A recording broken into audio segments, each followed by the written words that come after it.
Agora, meio-dia e 55, estamos aqui no 89 Lifestyle. Hoje é quarta-feira, 5 de setembro, então é um dia de lifestyle que não é usual, né? Normalmente a gente faz de terça-feira, mas fizemos de quarta porque o nosso convidado poderia vir hoje e ele é um cara espetacular. A gente vai desenrolar uma ideia com uma das melhores teclas SAPs da filosofia medieval e também atual, né? Ele é um filósofo também da vida real. É demais. Se você vê a capa assim, só vai assistir uns vídeos, só você pode até achar que ele é meio pessimista. Mas se você ler um pouco mais, você vai ver que a ironia impera. É mais um filósofo do afeto, né, do que das coisas. Tem textos viscerais. Ele é do tipo que não quer dizer isso ou aquilo, ele diz e ponto. Os livros dele são incríveis. O curso que ele tem agora, um curso online de filosofia medieval, que eu vou falar mais sobre isso, é animalesco. Eu assisti todos os vídeos e estou assistindo de novo. E quem vai responder nossas dúvidas aqui é o professor, escritor, filósofo, doutor em filosofia pela USP, pós-doutorado na Universidade de Tel Aviv. A capivara é gigantesca. É colunista há anos na Folha de São Paulo. É vice-diretor e coordenador do curso da Faculdade de Comunicação lá na FAAP. Colocou no ar esse curso online de filosofia medieval que é demais. Já fiz muita coisa, faz mais ainda e vai causar muito nessa dúvida, nessa vida. E ele está aqui para responder suas dúvidas. E quem não tiver vai ter mais ainda. E assim que responder vai aumentá-las, porque é assim que funciona esse looping. Muito bem-vindo, Pondé. Eu que agradeço o convite, é um prazer estar aqui com vocês. Que isso. Que isso, prazer. É um prazer.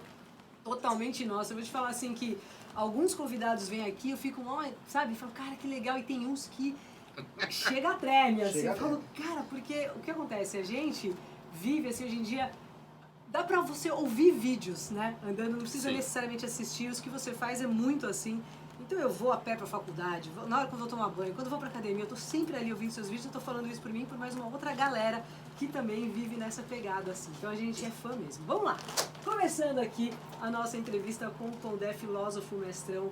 Vamos já de cara falar desse curso, porque assim, eu achei impressionante o jeito como você conseguiu fazer esse curso online sobre filosofia medieval. São 5 módulos, né? Sim. E você fala de um jeito muito leve e tranquilo. Vamos dar uma geral sobre o que é e depois eu vou contar o presente aí que você trouxe para os ouvintes. Então, esse curso nasceu, é uma espécie de evolução do canal do YouTube.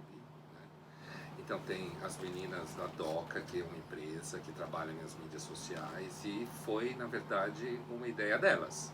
Né? Que legal. Assim, tipo assim, Pondé, tá na hora de a gente fazer o curso, alguma coisa assim, né? Porque você já tem muitos seguidores e tal.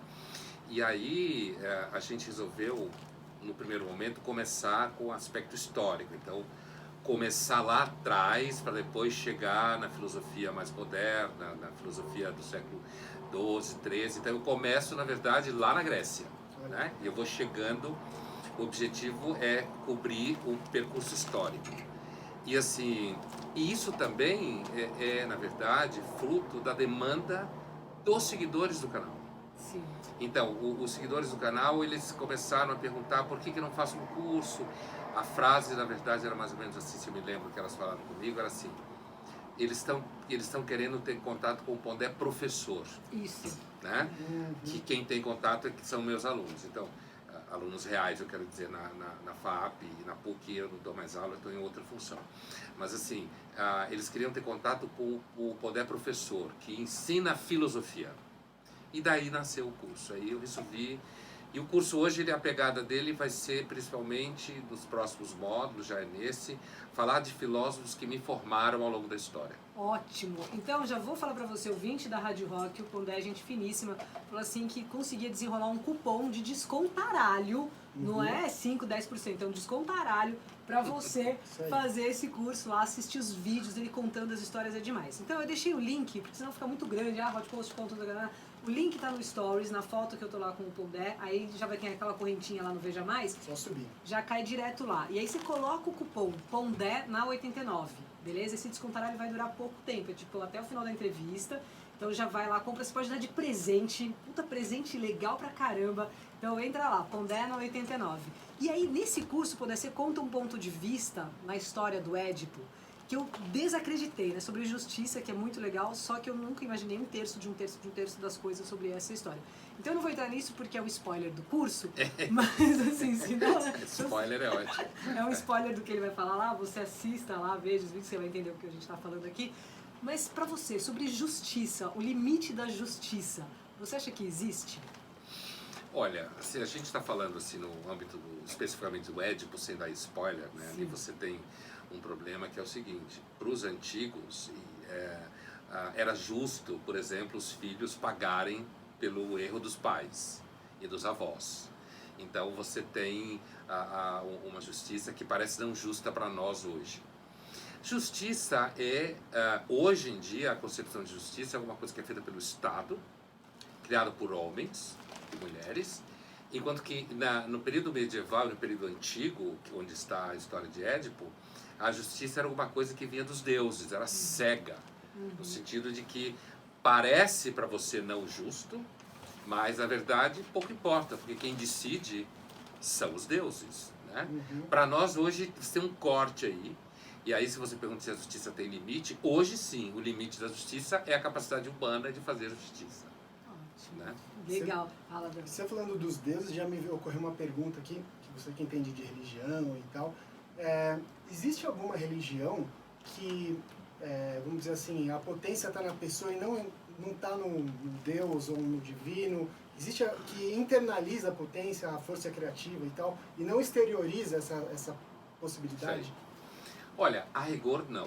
Existem sim formas, digamos assim, relidas, como se fala na pós-modernidade, Releituras das religiões antigas, né? Que todas as grandes religiões são antigas, né? Em que você dá um maior valor ao sujeito, ao indivíduo, e entende, por exemplo, que Deus está do lado de fora, mas está do lado de dentro. Já no cristianismo, você fala Santo Agostinho, por exemplo, que viveu entre o século IV e V da era cristã, ele fala de Deus como algo que é mais íntimo de mim do que eu sou de mim mesmo. Procurei Deus lá de fora até descobrir que ele estava dentro de mim. Procurei nos oceanos, nas montanhas, até perceber que ele estava dentro de mim. Então, isso acontece ao longo da história do cristianismo. Por exemplo, no budismo, você também tem, digamos, uma vocação a interpretar o barato dentro de você, que é o esforço interno que você faz. Então não tem no sentido claro de dizer que você é Deus, por exemplo, alguma coisa assim. Mas que você pode ser parte do divino sim, que o divino está em parte dentro de você. Ele é muito legal. Né? O Santo Agostinho, ele era loucão antes, né? Ele era advogado e eu não acreditava... Foi prefeito, naquela época exercia-se a função de prefeito. E o Santo Agostinho era um cara muito forte, né? Por exemplo... Ele não acreditava em Deus nada, né? Antes sim. Aí ele passa pela conversão e ele tinha uma coisa, tem uma lenda sobre ele que é verdade, que ele diz assim: Deus, Deus, me dê a castidade, mas não hoje. Ele arrastava, né? Muito bom. Você estava falando sobre os deuses, eu acho tão fenomenal. Para você, isso é mais do que faixa branca, é beabá, assim. Mas eu continuo pirando nisso enlouquecidamente, que é o diálogo, né? Que fala o método dialético do Sócrates, quando eles vão falar dos deuses, que fala assim: você acha que os deuses sabem tudo? Aí, né, as pessoas, sim, porque eles são deuses. Aí a pergunta: alguns deuses discordam de outros? Sim, claro que sim, né? Que eles estão sempre brigando. Então os deuses discordam sobre o que é verdadeiro e certo? Imagino que sim. Então alguns deuses podem às vezes estar errados? Pode ser. Então os deuses não podem saber tudo, né? Sim. Inverte aquele pensamento inicial. Isso é típico do Sócrates, o método dialético, como você mesmo falou. Que o Sócrates também, às vezes, usa a expressão maiêutico, que é a atividade das parteiras. Que era a mãe dele. Que a mãe dele era parteira, que ele dizia que ele era parteiro de almas, né? Que é quando cai a bigorna, não é mais ou menos isso? Quando você tem um insight, você toma consciência. Agora, essa discussão específica que você cita, é porque o Sócrates, assim como o Platão, seu discípulo e tal, o Sócrates foi condenado por ateísmo, né? Ele é condenado e aí ou ele vai embora ou ele se mata, ele prefere se matar, como conta a história famosa. Por que é condenado pelo ateísmo? Porque ele é acusado de afastar os jovens da religião ateniense. E você pega um trecho em que, quem escreveu foi o Platão, mas o Sócrates é um personagem, ele era um professor, e ele foi o condenado, não Platão. Você pega um trecho onde aparece isso, onde você está apontando o limite do conhecimento dos deuses. Se eles entram em contradição, se um Deus não concorda com o outro, é porque nenhum deles sabe tudo. Aliás, a invenção do Deus judaico-cristão, eu digo invenção porque eu estou falando do ponto de vista histórico, não religioso, a invenção do Deus famoso da Bíblia aí, que depois dá em Jesus e tal, uma das características dele é ser um, portanto ele sabe tudo. Quando você trabalha com vários deuses, aí tem controvérsia. Sim, tu vai falar uma coisa... Você acha que tipo, Jesus foi um tipo de Sócrates e Sócrates foi um tipo de Jesus para os filósofos? Assim? Olha, veja, não é questão... Já pensaram isso. Né? Você pensa, por exemplo, em alguém como Erasmus de Roterdã, que viveu no século XV, um filósofo, patrono da comunidade europeia e tal, que imaginava a Europa unida, no cristianismo no caso, ele já fazia uma aproximação de Sócrates com Jesus, né? No sentido de que, é claro, para os cristãos Jesus é Deus, Sócrates não, mas eles estariam próximos porque eles pensavam em tolerância, eles pensavam em pensamento, em autonomia do sujeito, eles trabalhavam conversando, né? Nenhum dos dois escreveu nada, quem escreveu foram os discípulos, Platão, né? No caso o Platão, e os dois foram condenados à morte pelo que defendiam. Tem as semelhanças, a humildade. Então, você tem a humildade dos dois, tanto que você chega a fazer a oração Sócrates, rogai por nós, né? Por conta do Erasmo de Roterdã, aproximando Sócrates de Jesus. Ai, gente, é tão legal. Eu quero saber sobre a sua vida também, mas eu vou rolar um som antes. A gente vai falar sobre Tel Aviv, como foi estudar lá, né? Deve ter sido demais. E eu sei também que você gosta de blues, né? Gosto. Eric Clapton. Gosto. Vamos rolar então agora um Bad Love. Eric Clapton. Muito Guitar Hero, né? Eric Clapton, Bad Love, espetacular. Aí um dos músicos, né, preferidos aí do nosso convidado de hoje, que é o Pondé. E a gente está falando aqui sobre vários assuntos, né? Sobre filosofia medieval, já viemos um pouco mais pra cá, um pouco pra lá, mas agora vamos saber de você. Assim, o que você acha da gente? Aquelas... Putz, essa eu não esperava. Vamos saber de você.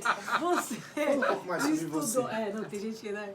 Você estudou em Tel Aviv. Você me ama. Você me ama, eu sou massa. Você estudou em Tel Aviv, Sim. deve ter sido incrível, né? Fala mais pra gente dessa experiência. Então, a minha experiência com Israel começou antes, quando eu fui morar no kibbutz. Em 1980, eu morei no kibbutz e foi onde eu conheci minha mulher, inclusive. E aí depois, em 99, fomos a Israel outras vezes, é claro. Em 99, eu resolvi fazer pós-doutorado e tinha um professor brasileiro e que mora lá há 500 anos, que trabalhava exatamente o que eu queria trabalhar na Universidade de Tel Aviv. Então, eu fui, apesar de que eu sempre fui muito a Tel Aviv, a Israel, eu fui parar na Universidade de Tel Aviv por causa de um professor específico, Marcelo Dascal, que é uma figura super importante na área que eu queria trabalhar no pós-doutorado. Agora, Tel Aviv é uma cidade deliciosa, porque Tel Aviv, assim, por exemplo, para quem gosta, ela é o maior conjunto Bauhaus de arquitetura do mundo. Eu gosto de Bauhaus. Legal. Eu gosto desse estilo quadrado, cinza, desencanado, descuidado, né? E o israelense, ele é meio assim. Alguns dizem que é porque vive numa situação perigosa de guerra. Então você sempre, quando vive numa situação assim, você tende a privilegiar o que é necessário e descartar o que é efêmero. Então, Israel, você tem sempre a impressão que você está vivendo tipo o último dia da vida, assim. Então isso dá uma intensidade, no caso de Tel Aviv, associado ao fato que é uma cidade extremamente liberal. Diferente de Jerusalém, que é uma cidade mais religiosa, um pouco mais, digamos assim, mais quadrada nesse sentido. Tel Aviv é uma cidade em que, por exemplo, só para usar um marcador, como se fala, de modernidade, né? Tel Aviv é uma cidade em que você vê casais gays andando de mão dadas na rua há muitos anos. Isso é um marcador de modernidade, como a gente fala, né? Então, namorando, tomando sorvete. E é normal, né? A pessoa não passa lá e aperta na mão do outro e fala, não. Então, Tel Aviv é uma cidade que é tipo laissez-faire, como se fala em francês. Você deixa, é uma cidade relaxada com relação a hábitos e costumes. É mediterrânea, então você tem aquele mar Mediterrâneo enorme, aquela costa gigantesca. Então, ela reúne caracteres do Oriente Médio, né? Que é uma certa tensão no ar que existe, há um ambiente meio Grécia, meio Chipre. Ai, quero ir, sabe? Gente. É de fato um tesão. Eu adoro São Paulo, todos os rolos que tem aqui. E Tel Aviv, assim, é a cidade, depois de São Paulo, que eu mais gosto. Que legal, a gente tem que ir lá conhecer. Vale a pena, você vai adorar. E a música, então, os israelenses têm uma musicalidade muito rica. E como que foi assim, essa descoberta pra você, sei lá, no YouTube, de tudo mais, assim, veio uma coisa sem querer? Como é que começou isso? O que? O seu sucesso, assim, sucesso? na internet, Então, bom, eu quando estava na faculdade de filosofia, eu tinha já uma ideia de que para fazer filosofia, além de trabalhar com pesquisa, ensino e tal, você tinha que ir para a mídia, tá? Isso era uma ideia que eu tinha, e eu lembro, na época, eu já era leitor de jornal, leitor da Folha, e eu lembro que eu tinha como foco chegar na Ilustrada. E eu dizia assim, eu vou escrever aqui, né? Isso era um foco que eu tinha. Porque eu entendia, e eu estou falando isso no começo, segunda metade dos 80, porque antes eu passei pela faculdade de medicina. Parou no último ano. Isso mesmo. Então, assim, isso é 86, 87, por aí. E eu dizia, foi uma década muito marcada pela Ilustrada aqui em São Paulo, né? Era um caderno assim que pautava completamente. Então eu tinha um foco assim, se eu quero fazer debate público, eu tenho que chegar na Folha, eu tenho que chegar na Ilustrada. E aí eu fui para 2 anos de doutorado, de pesquisa e doutorado na França, a gente chama sanduíche. E aí eu tinha um amigo que na época trabalhava no Estadão, eu comecei a fazer entrevista para o Estadão, para o Caderno de Cultura. Depois eu acabei passando a fazer também entrevistas para a Folha. E aí, alguns anos depois, eu acabei virando colunista da Folha por convite do Otávio Frias, filho, né, que a gente, infelizmente, acabou de perder. E então eu comecei contando essa história porque foi daí. Foi a partir da Folha que tudo aconteceu, né? Daí eu fui para a TV Cultura, daí eu fui para a Rádio Bandeirantes, quer dizer, eu fui... isso tudo chegou antes. Até que, cerca de 2 anos atrás, um amigo meu, professor da FAP, especialista em mídias sociais... Só 2 anos? Só 2 anos. E pra mim eu te assisto há uns 8. Não. Há uns 2 anos atrás, talvez no máximo 2 anos e meio, as meninas sabem melhor do que eu isso, mas é por aí, no máximo 2 anos e meio, um colega meu, professor da FAP, Eric Bessa, que é especialista em mídias sociais, ele virou para mim e disse: você tem que ir para as mídias sociais. Inclusive porque tinha gente que falsificava meus textos da Folha. Olha. Mudava frases, tinha perfis falsos meus no Facebook já aos montes. Né? Se não fizer, a galera vai falar. E ele falou assim, o único jeito, fora o fato de que hoje eu sei que ele tinha razão, né? Mas eu sempre fui meio preguiçoso no bom sentido. E sou assim até hoje. Tanto que as meninas que trabalham comigo, elas sabem, esse é o estilo fundamental, tem que ser um pouco blasé e cool comigo. Porque se for muito fissurado, como se falava nos anos 80, já não dá. Eu já fico meio assim, não. Mas ele me convenceu, e então as meninas da DOCA, que foram nossas alunas da FAP, tinham aberto... a Camila Linda, isso aí, tem a Fernanda, a Bárbara e a Aninha, são 4. Né? Que é a Camila que trata a minha conta mais imediatamente. E aí elas estavam abrindo uma empresa de mídias sociais e tal, e aí, através dele, elas tinham sido minhas alunas também, daí a gente fez essa relação e é um show, né? É demais. Uma coisa que me chamou a atenção é que você estava falando do seu foco, né? A neurociência explica isso, já li uns artigos que eu ficava, gente, que legal, faz diferença mesmo, né? E eles falam muito sobre isso, que você aprende mais quando você escreve, né, alguma coisa, beleza? Mas quando você foca numa parada que você queira, que adianta, exatamente, né? E quando faz sentido para você. Sim. Quer dizer, e eu percebo isso dando aula há muitos anos, eu dou aula na universidade há 22 anos, que uma coisa, por exemplo, é você contar a história do Hamlet, sei lá, do Shakespeare, que eu dou aula de Shakespeare, então. Uma coisa é você dar aula do Hamlet e contar a história. Outra coisa é quando você está discutindo aquela famosa cena da caveira lá, que ele pega a caveira na mão, e você mostrar para o aluno que ele, na realidade, está falando da morte e o aluno pensar em alguém que ele conhece e já morreu. Nessa hora, a compreensão do que o Hamlet está falando é muito maior. Sim. E aí a neurociência mostra que quando você é levado a colocar em diálogo o conteúdo com alguma coisa que faz sentido concreto para você, que é algo que você sente na vida, você aprende melhor. Sim. O importante não é saber a história do Hamlet de cor. O O importante é você entender que o Hamlet está falando naquele momento da questão da morte, da finitude, do sofrimento, afinal de contas é só isso, não é só isso. Então é isso, as neurociências provam que na experiência a gente já sabia um pouco. Dá vontade de pegar você pra louco e ficar assim, fazendo uma pergunta atrás. Nossa, eu vou pegar pra louco muito, assim, porque eu acho maravilhoso. Mais Aí, louco que o Batman. Mais louco que o Batman. Muito legal. Inclusive, lembrando, hein, gente, que assim, isso tudo que a gente tá conversando aqui, grande parte do que é sobre filosofia medieval, a história muito tecla sapianada do Plutão, Aristóteles, Sócrates... Né?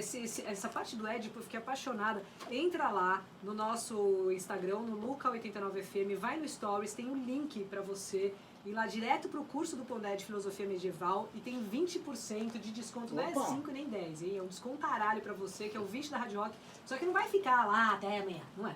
Entendeu? É pouco tempo, é daqui para até daqui a pouco. E aí você coloca no cupom TOMBÉ na 89. Você pega esse curso, você pode dar ele de presente também, é um conhecimento absurdo para sua vida.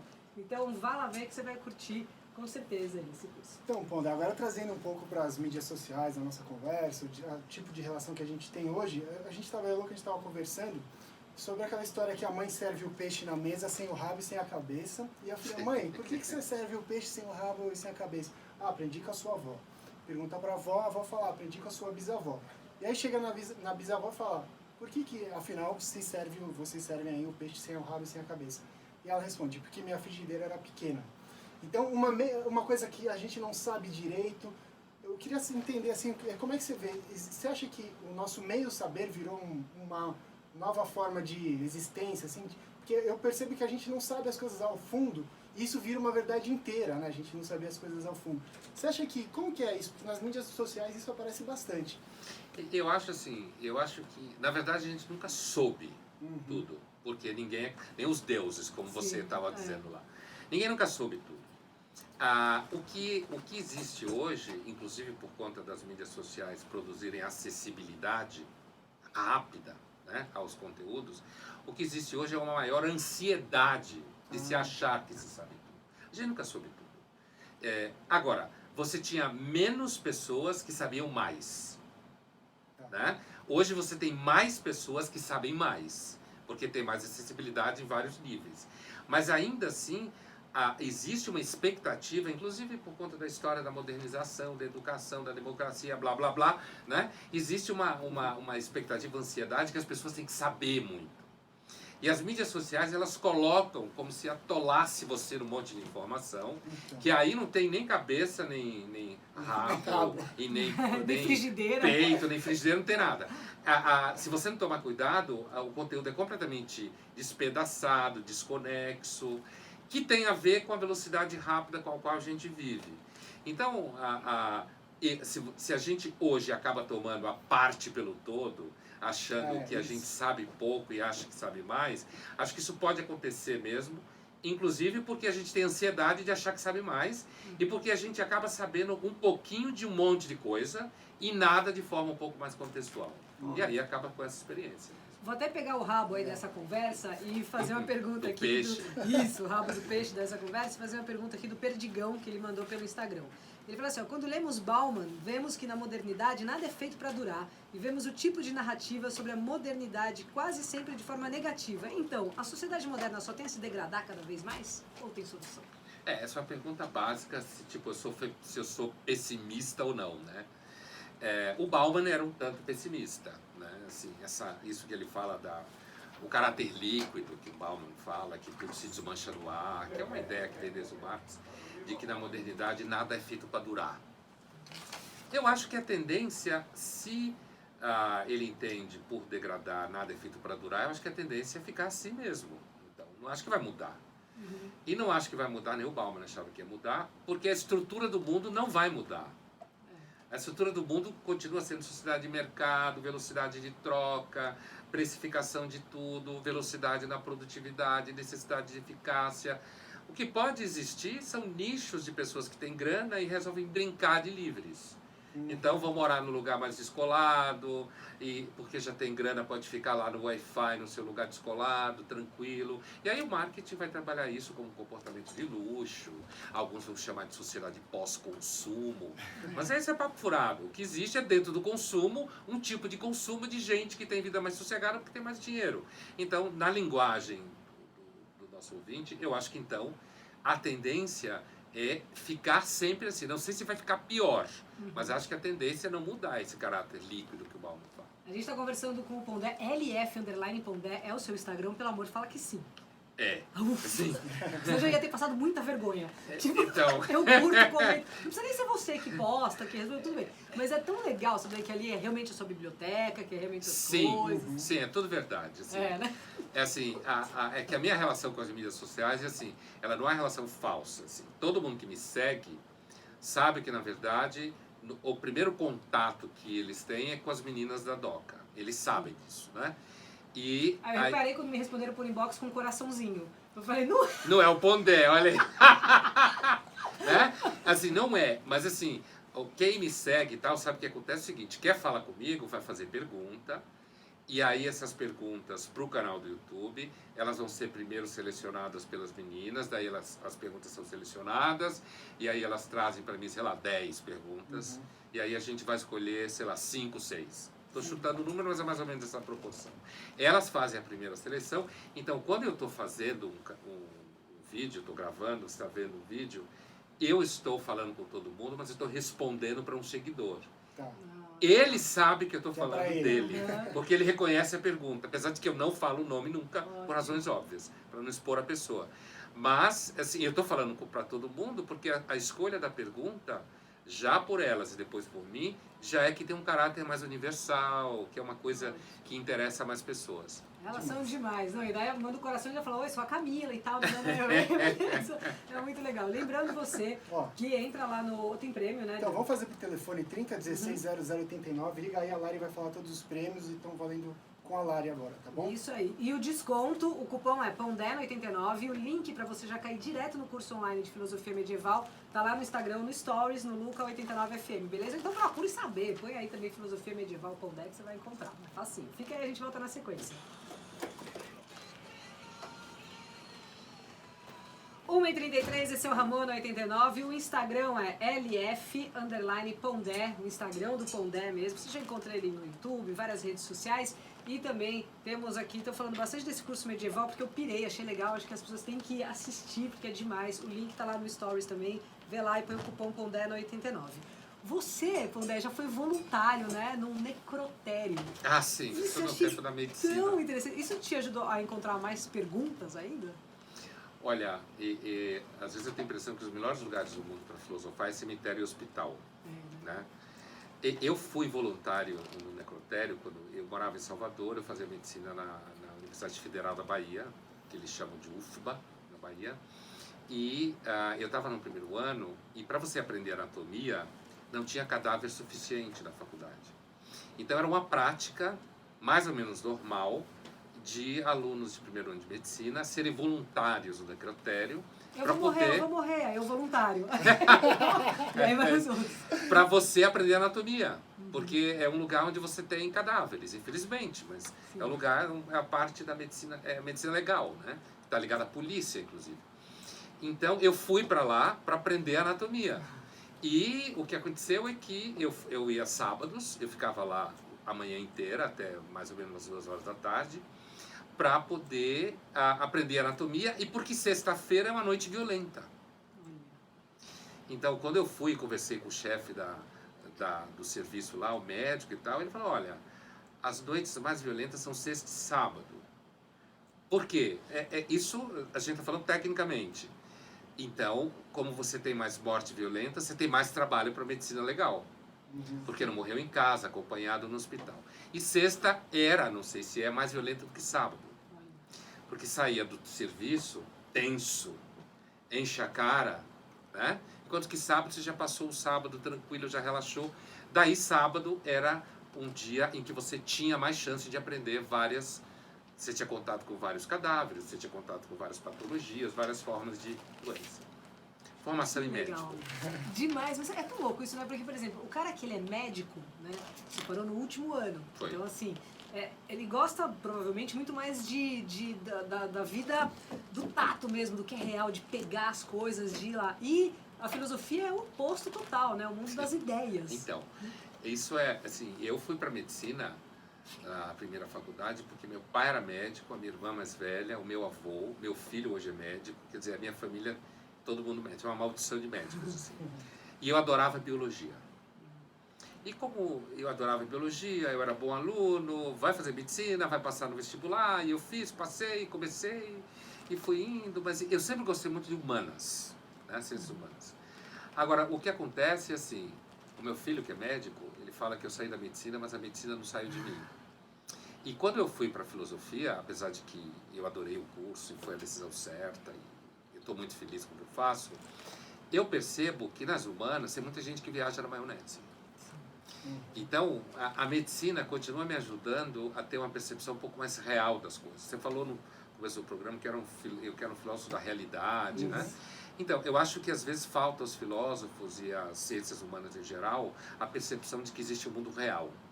Que o mundo não são ideias unicamente. E que, antes de tudo, vem a realidade se impor. E é isso que faz a diferença, né? Isso, para mim, é fundamental. Demais. Ó, o Rodrigo Delarque fez uma pergunta aqui, ele fala o seguinte: nem todo ateu respeita muito os religiosos e os cristãos quanto você, Pondé. Por que é tão fundamental e inteligente respeitar crenças e o cristianismo?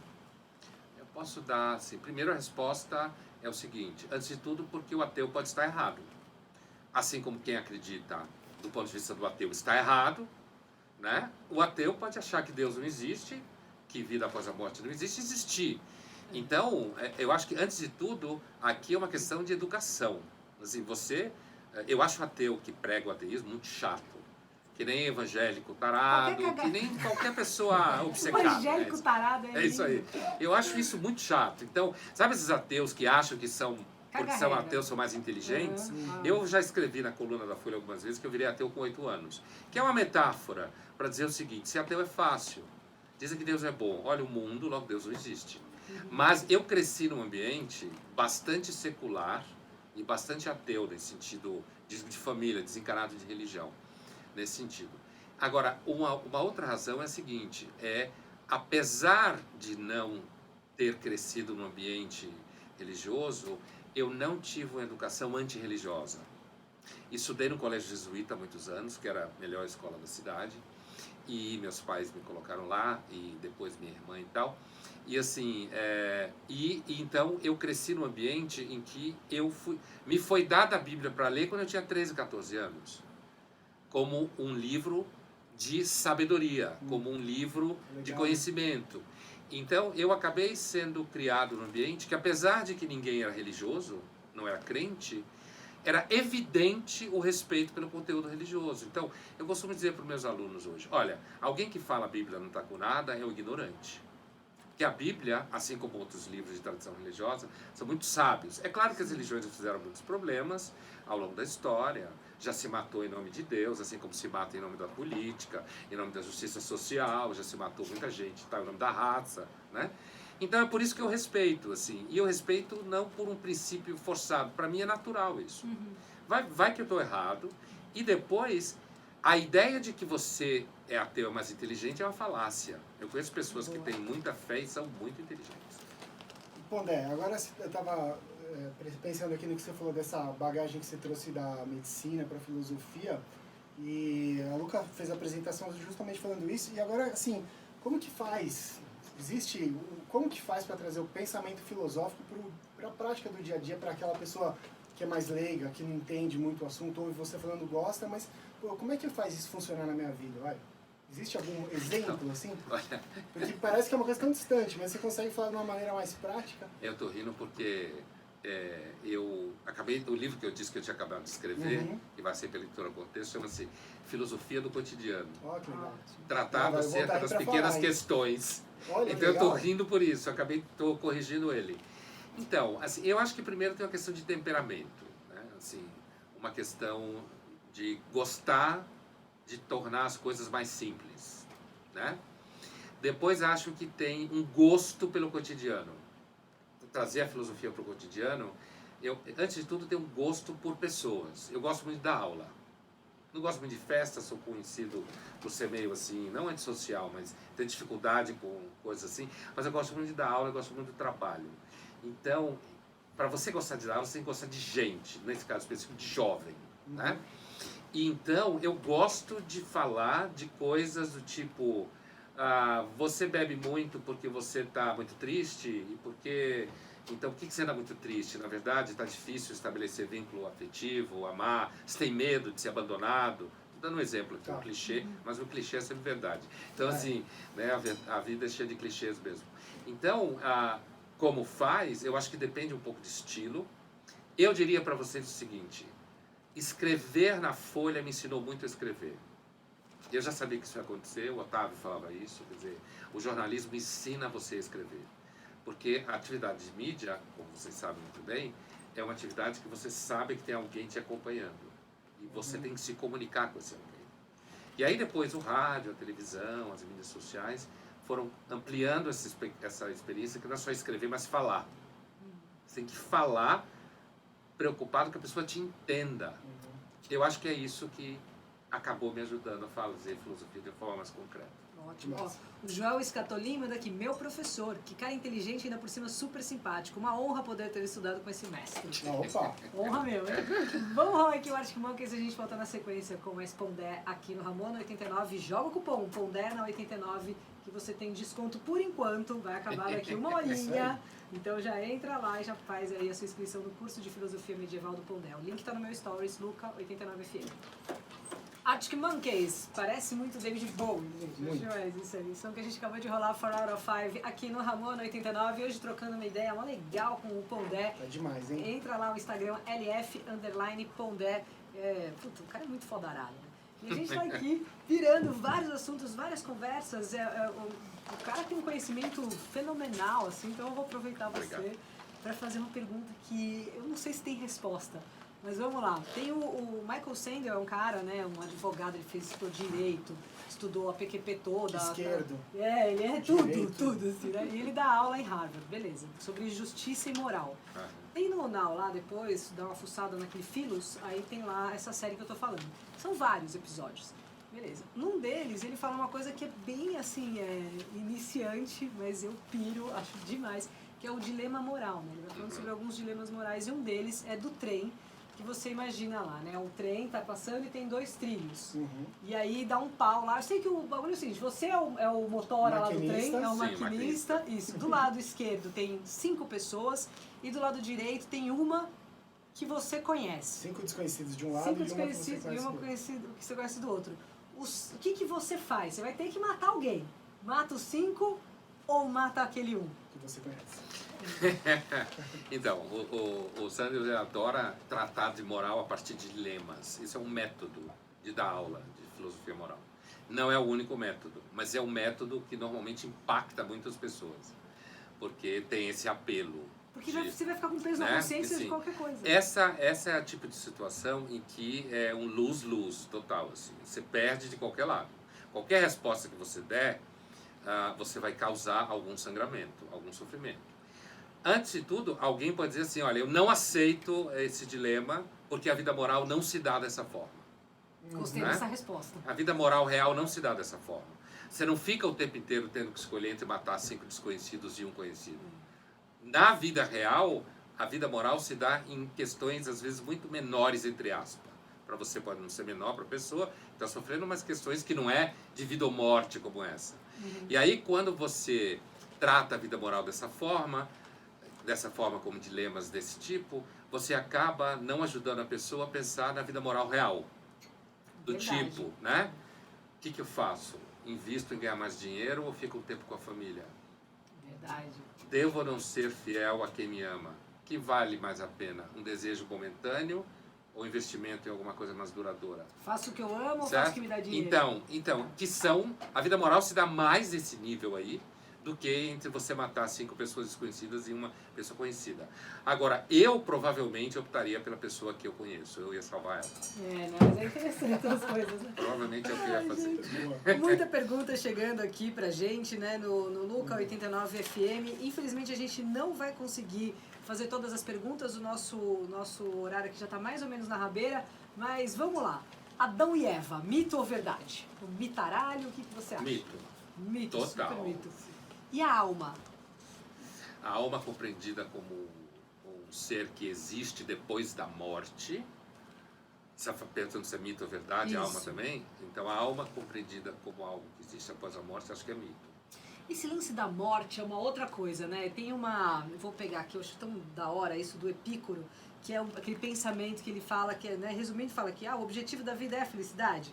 Então, nossa infelicidade é causada pelo medo e o nosso maior medo é o da morte. Se a gente puder superar o medo da morte, podemos ser felizes? Então, ele fala que não tem o que temer aí sobre a morte. Sim. Ele fala que não tem o que temer, porque quando a morte está, você não está. Quando você está, você não está morto. E aí a gente fica sempre encanado com o que vai acontecer depois da morte, que a gente faz antes de morrer, eu morrer. Você tem medo de morrer?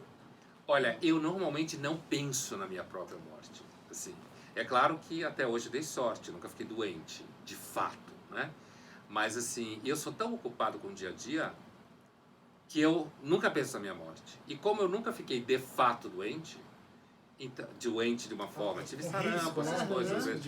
Então eu nunca penso nisso. Eu sei que tenho inclusive um amigo que é médico, que ele sempre fala da morte, sempre preocupado com a morte.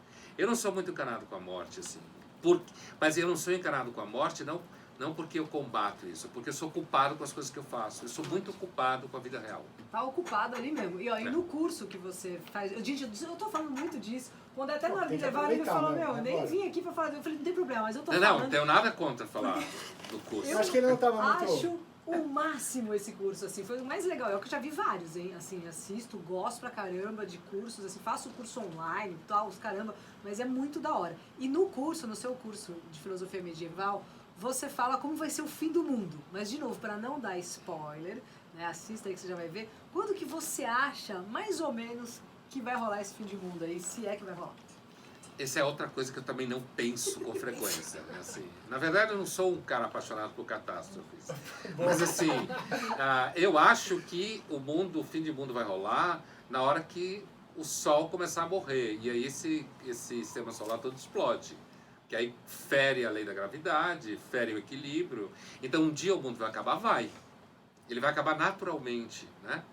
Agora, é claro que o mundo pode acabar no sentido não cosmológico, mas acabar se a gente, por exemplo, criar modos de vida insuportáveis, se a gente fizer guerras muito violentas, se a gente arrebentar com o meio ambiente completamente.